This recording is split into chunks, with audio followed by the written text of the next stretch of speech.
Yo, what's up guys, it's Suraj from Tech Devoted and today we're doing something a little different.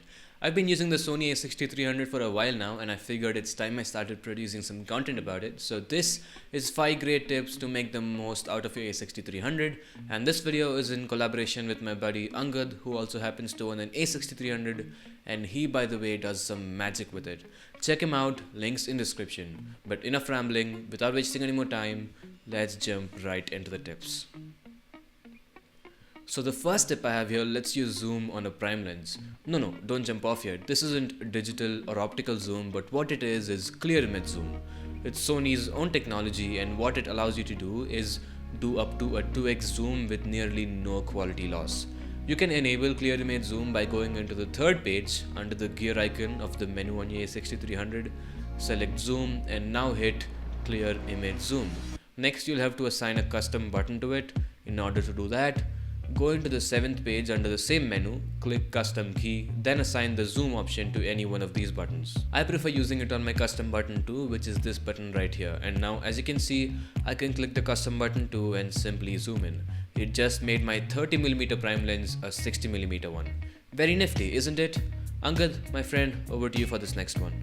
Hey guys, Angad here, and I've been using the Sony A6000 and now the A6300 for just about a year and a half now, and it's been a brilliant camera.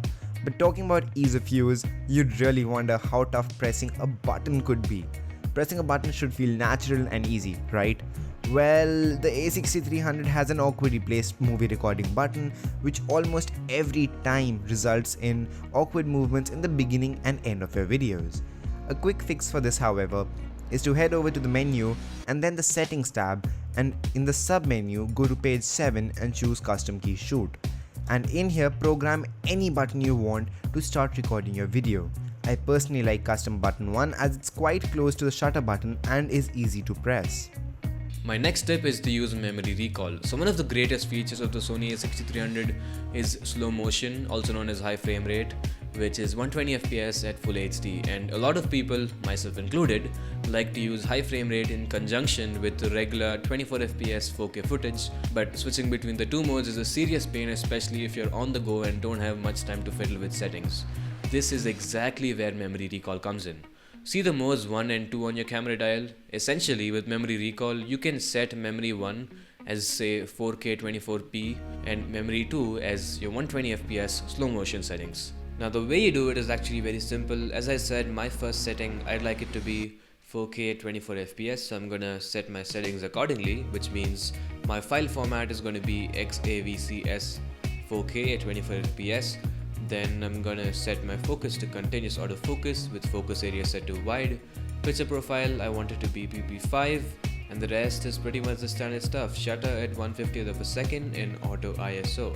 So now I'm gonna go ahead and save these settings to memory 1. To do this, I'll go to the 9th page under the camera icon, click memory, verify that all the settings are correct, and press enter. Now all the settings that we just made are recorded to the dial 1 on my camera. Let's do one more, but this time it'll be for 120 fps slow-mo.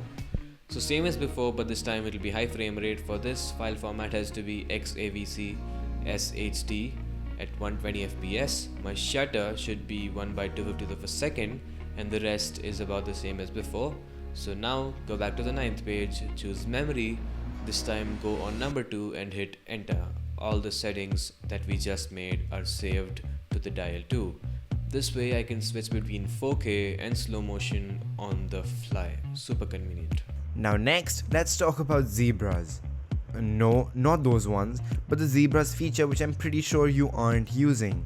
This feature overlays your display with these zebra lines that clearly show you what area of your shot is overexposed, and you can then simply lower your exposure settings to get the correct lighting.